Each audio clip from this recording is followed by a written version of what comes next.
मुझे, मैं आ रहा हूँ।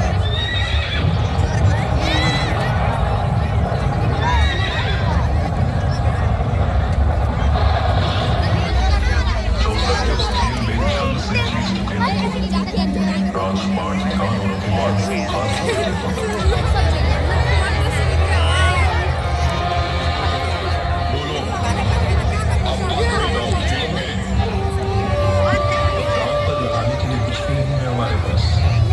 अरे युधिष्ठिर, अभी तो दुनिया की सबसे मूल्यवान वस्तु बची हुई है तुम्हारे पास।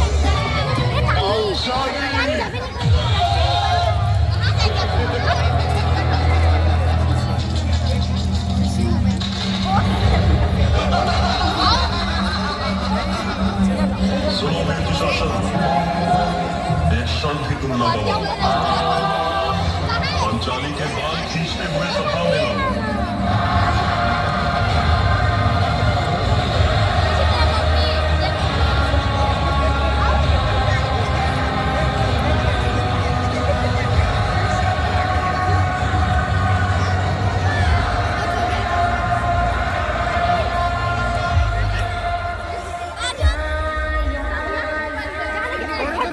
जहाँ सब मौत खड़े वहाँ मेरा सखा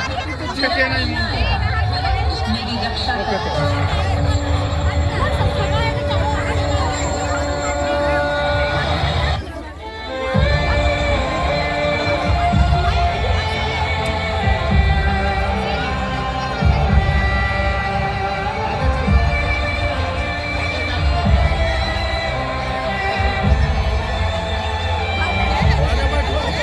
बैठने वाली है उसको घूसने दीजिए।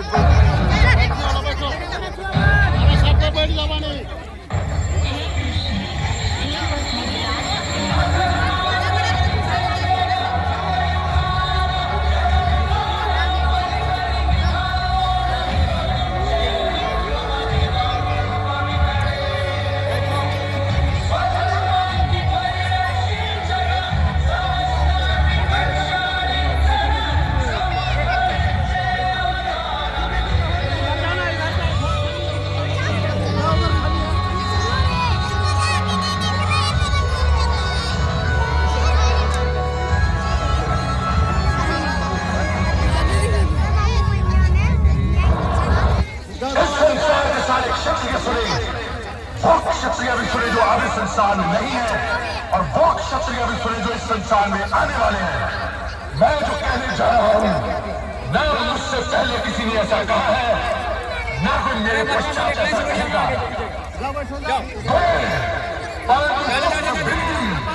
ये घोषणा करता हूँ कि जब तक ये भूमि में लड़ू पीलूंगा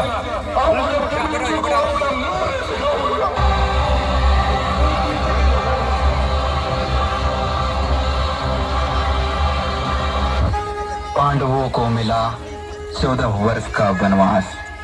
फिर आरंभ हुआ वो महायुद्ध जिसे कहते हैं महाभारत।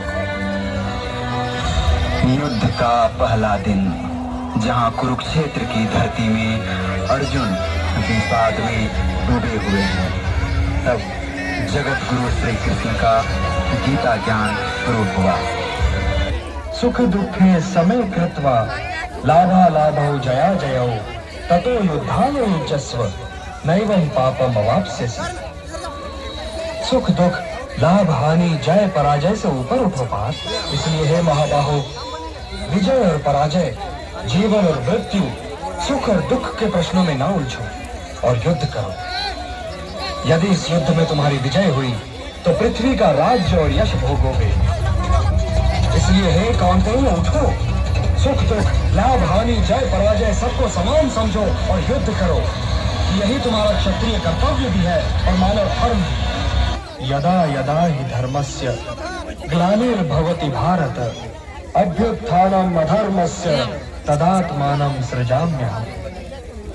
परित्राणाय साधूनां विनाशाय च दुष्कृतां धर्म संस्थापनार्थाय संभवामि युगे युगे। हाँ पार्थ, मैं प्रकट होता हूं, मैं आता हूं। जब जब धर्म की हानि होती है तब तब मैं आता हूं, जब जब अधर्म बढ़ता है तब तब मैं आता हूं। सज्जन लोगों की रक्षा के लिए मैं आता हूं, दुष्टों का विनाश करने के लिए मैं आता हूं, धर्म की स्थापना के लिए मैं आता हूं और युग युग में जन्म लेता हूं।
मैं तो सोचता हूं अपने रथ को कहीं और निकाल ले चलूं प्रधान सेनापति। तुमने अभी गांडीव की प्रत्यंचा की टंकार नहीं सुनी अंगराज। आपने भी अभी तक मेरे विजय धनुष की टंकार नहीं सुनी है मद्र नरेश, किंतु सामने का दृश्य बड़ा ही सुंदर है। 4 श्वेत अश्वों वाला रथ, उस पर वासुदेव जैसे सारथी और अर्जुन जैसा रथी, और ये सुंदर दृश्य महादेव के अतिरिक्त किसी को भी भयभीत कर सकता है। तो तुम क्या भयभीत होने लगे अंगराज? वो काठ के योद्धा होते हैं मद्र नरेश, जो भयभीत नहीं होते।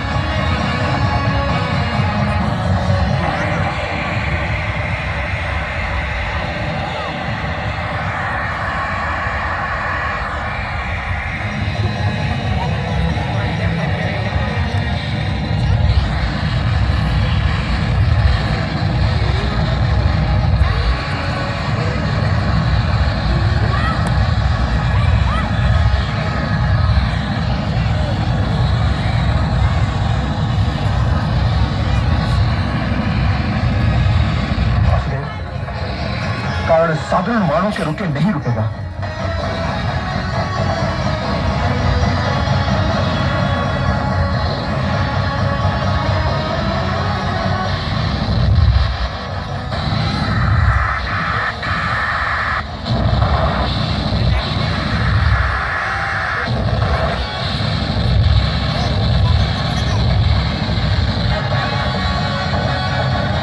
आप देख रहे हैं मद्र नरेश, आप सच कहते थे कि अर्जुन फिर अर्जुन है।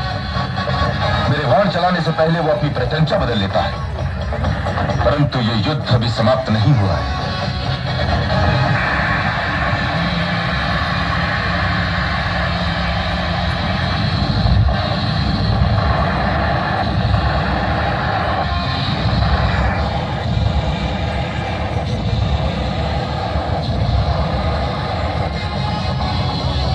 प्रतिद्वंदी दिव्यास्त्रों के योग्य है पार्थ। दिव्यास्त्र चलाओ। जो आज्ञा केशव।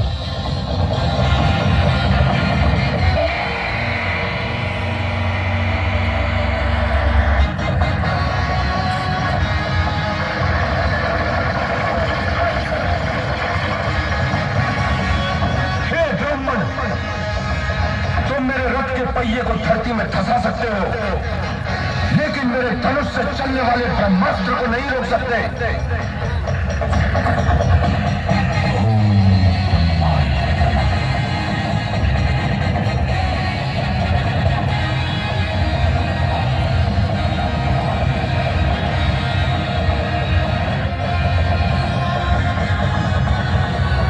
हे अर्जुन,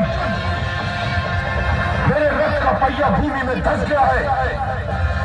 मैं उसे निकालने के लिए उतर रहा हूं, इसलिए अपने बालों को रोको।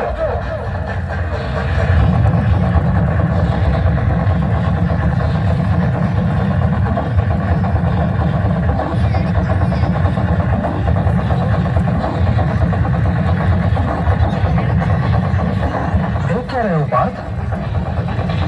मैं रथ पर हूँ केशव, और वो पैदल है। युद्ध में रथ तो टूटते रहते हैं पार्थ। वो महारथी है, दूसरे रथ पर क्यों नहीं जाता? ये युद्ध के नियमों के विरुद्ध है केशव। अंगराज कर्ण ने कब युद्ध नियमों का पालन किया था पार्थ, कि आज तुम युद्ध नियमों के पालन पर उतर आए हो? वो दुर्योधन के हर कपट का भागीदार है पार्थ। भूल गए वो दिन, भूल गए वो कुरु राजसभा, जब इसी अंगराज कर्ण ने भारत कुलवधु द्रौपदी को वेश्या कहा था? भूल गए 4 दिन पहले की वो दुर्घटना? युद्ध नियमों के पालन की बात करने वाले इसी अंगराज कर्ण ने अभिमन्यु वध में सबका साथ दिया था। तब वो भी पैदल ही था पार्थ, और इसी की भांति निहत्था भी था।